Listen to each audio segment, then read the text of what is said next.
Good afternoon friends, welcome to our channel Ujjwala studies. ఇంకా మా ఛానల్ను ఎవరైతే సబ్స్క్రైబ్ చేయలేదో వాళ్ళందరూ కూడా మా ఛానల్ని సబ్స్క్రైబ్ చేయండి, మీ ఫ్రెండ్స్కి షేర్ చేయండి.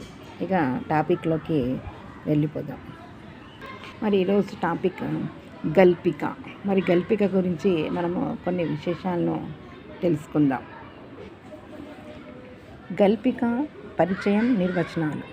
ఆంగ్ల సాహిత్య ప్రభావం వల్ల తెలుగులో జనించిన వచన సాహితీ ప్రక్రియల్లో గల్పిక ఒకటి. మరి గల్పిక పరిమాణంలో కథానిక కంటే చిన్నది. దేనికంటే చిన్నదంట? కథానిక.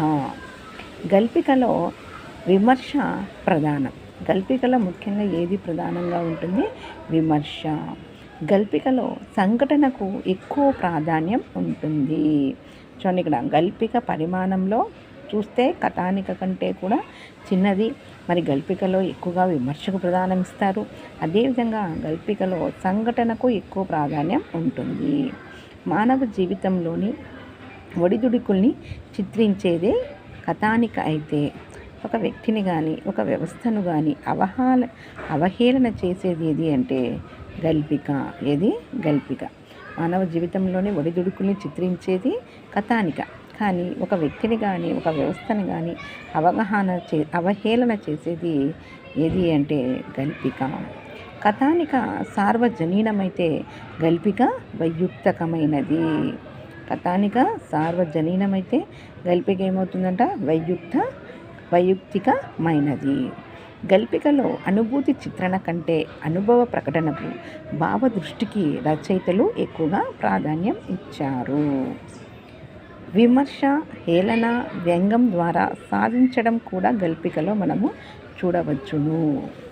ఒక వ్యక్తి అనుభవంలోని ఒక దశ కానీ, ఒక సంస్థ పరిమాణ క్రమంలోని ఒక విశేషము కానీ గల్పికలో ప్రధాన వస్తువు. వ్యక్తిని కానీ వ్యవస్థను కానీ విమర్శించడం గల్పికలో సర్వసాధారణం. 1940 ప్రాంతంలో త్రిపురనేని గోపీచంద్, కొడవగంటి కుటుంబారావు గల్పికలు రాసి మిక్కిలి ప్రసిద్ధికెక్కారు. చూడండి, ఎవరండా గల్పికలు రాసిన వారిలో బాగా ప్రసిద్ధి చెందినటువంటి వారు ఎవరెవరు అంటే త్రిపురనేని గోపీచంద్, అదేవిధంగా కొడవగంటి కుటుంబారావు. తెలుగులో గల్పిక ప్రక్రియకు ఆద్యుడు కొడవగంటి కుటుంబారావు. చూడండి, చాలా ఇంపార్టెంట్ బిట్టు. తెలుగులో గల్పిక ప్రక్రియకు ఆద్యుడు కొడవగంటి కుటుంబారావు. కొడవగంటి కుటుంబారావు రాసిన గల్పికలు యువ పత్రికలో ప్రచురింపబడ్డాయి. ఏ పత్రికలో? యువ పత్రిక. గల్పిక రచయితల్లో సుప్రసిద్ధుడైన భావకవి అడవి బాపిరాజు. గల్పిక ఇటీవల మినీ కథలుగా పత్రికల్లో ప్రచురితమవుతున్న వాటిలో కూడా గల్పిక లక్షణాలు కనిపిస్తున్నాయి. వీటిలో మినీ కవితలు. మరి గల్పికలు రచయితలు.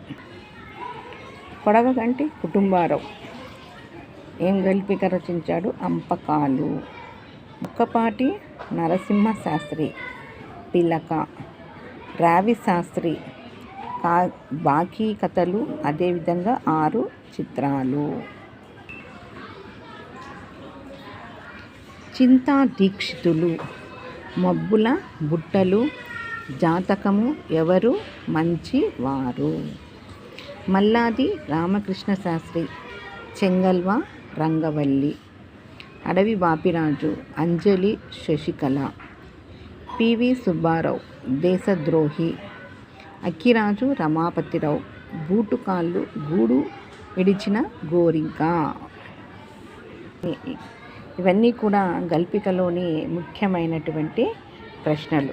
ముఖ్యంగా గల్పికకు ప్రక్రియకు ఆద్యుడెవరు? కొడవగంటి కుటుంబారావు. గల్పిక ఎక్కువగా ఏముంటుంది? గల్పికలో అవహేళన చేసేదే గల్పిక. మరి అదేవిధంగా ఇది గల్పిక అనేటువంటిది వైయుక్తికమైనది. గల్పికలో ఎక్కువగా విమర్శ ప్రధానం ఎక్కువగా ఉంటుంది. కానీ పరిమాణంలో చూసుకుంటే కథానిక కంటే కూడా చాలా చిన్నది. ఓకే ఫ్రెండ్స్, ఈ అంశం మీకు ఈ వీడియో మీకు నచ్చినట్లయితే షేర్ చేయండి, లైక్ చేయండి, సబ్స్క్రైబ్ చేయడం మర్చిపోవద్దండి.